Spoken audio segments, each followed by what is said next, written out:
What is going on, guys?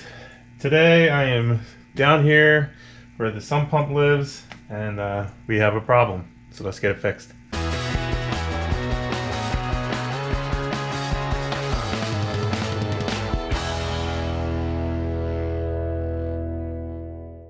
Welcome back, guys. I am just another average Mike, and today, actually last night, we found that our sump pump may be broken. So what we were seeing was that the sump pump was running. Typically, this sump pump doesn't run all that often for the general use of just getting rid of excess water coming up from the ground. It doesn't happen. It's more of a safeguard. It doesn't run because of that. Mainly the reason it runs is because the air conditioner condensation pump, as well as our filtration system, runs the overflow from the filtration system or the backwash from that will set this off, as well as the air conditioning condenser pump. So since it's midsummer right now, that happens a lot. But generally this doesn't run too often. It's not a necessity to have working all the time, whereas some pumps, they have to run pretty much all the time. So basically what we came down to was the sump pump running, which I thought was I actually didn't think it was a sump pump. I thought it was something else, but sure enough, if I turn this on, a little bit of water that's in there will pump out, and it is down to the bottom right about now, and it won't shut off. So the only way to shut it off is to pull the plug. Obviously not good. So typically there's a float on the sump pump that rides or floats on the water level and basically turns this pump on and off. It's just a big switch, and for some reason this one doesn't have it, or it's in the it has to have some kind of switch to turn on and off. So I'm guessing it's an internal float inside the pump itself. Regardless, I mean, that just makes it not serviceable as far as fixing the actual float for the pump itself. So we had to come up with another solution. Obviously we could just replace the pump, but I did come up with, or did find another solution here. So what we're going to try is this Everbilt vertical float switch, and basically what this does is it's a separate unit, has the float and the switch all together there, and then basically this plugs into the wall, and the pump itself plugs into it, and this acts as the switch, as the float switch.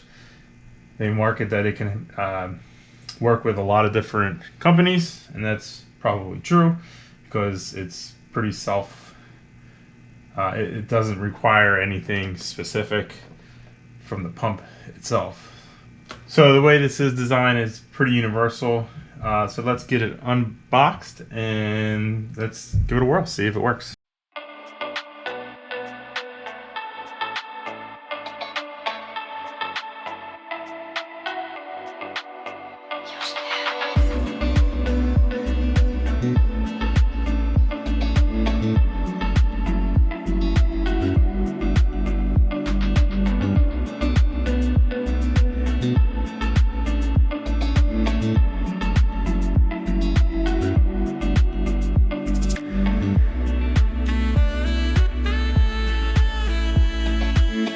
Okay, so here she is in all her glory. There were some extra parts that aren't referenced in the instructions, but regardless, you have your mounting plate, which was already this was already attached, even though instructions said to attach it with these two screws.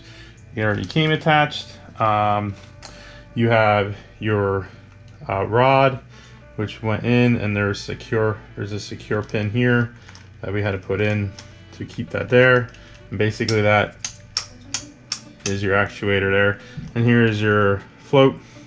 So as soon as it comes up to a certain level, it's going to activate that, and then it'll drop back down.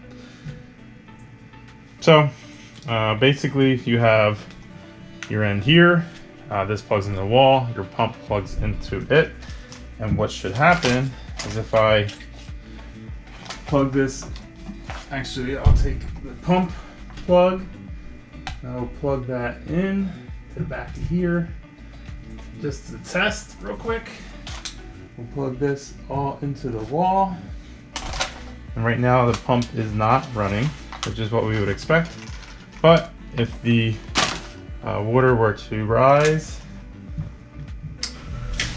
the pump runs. Good. And then when it drops down, it goes down. So I would have liked a little bit more travel. Actually, I'm wrong with that. So this will travel up and push up. Alright.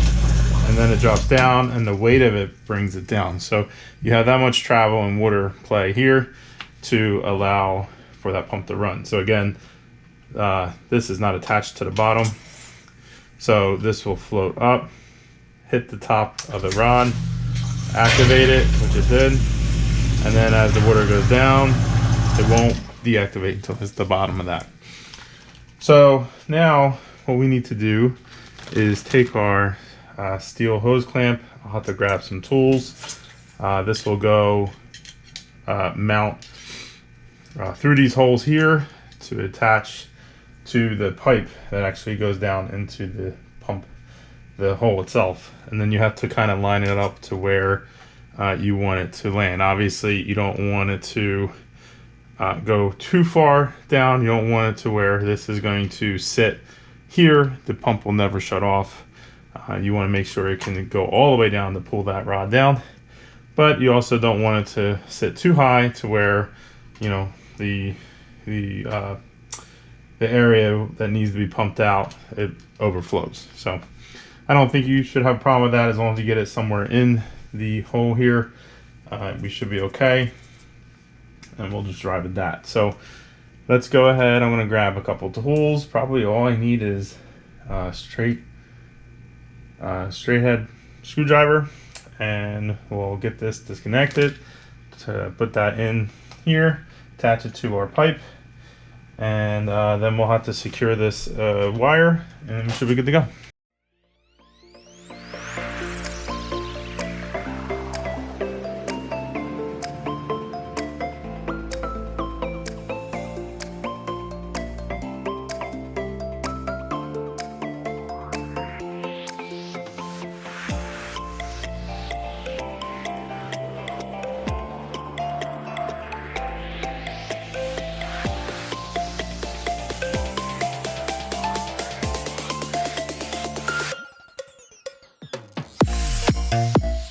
So there we have it.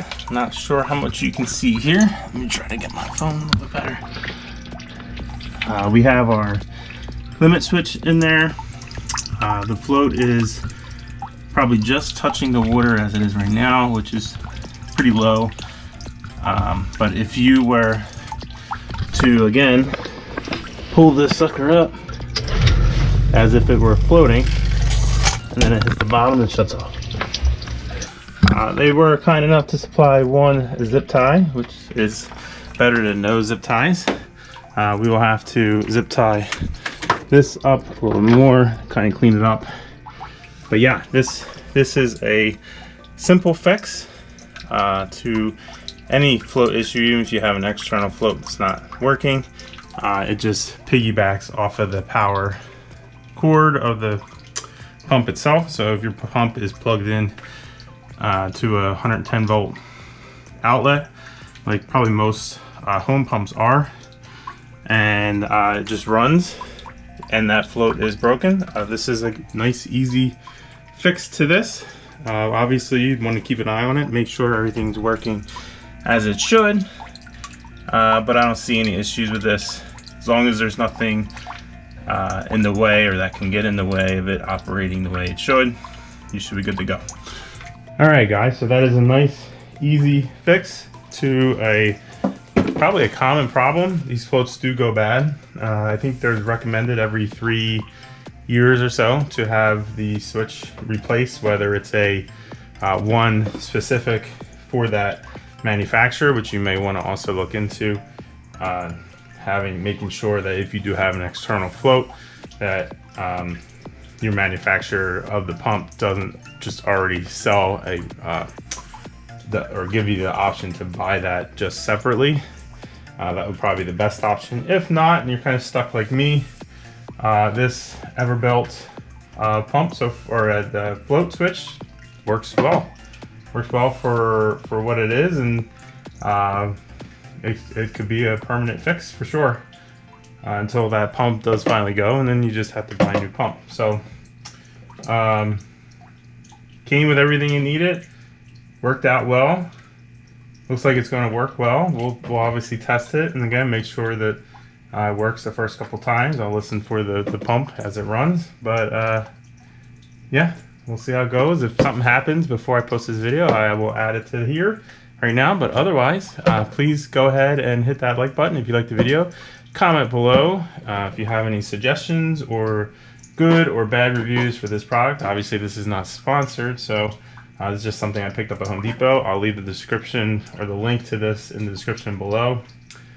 But yeah, until then, I'll catch you guys. Make sure you subscribe, turn on your post notifications, and you'll get to see the next video I post. All right, later.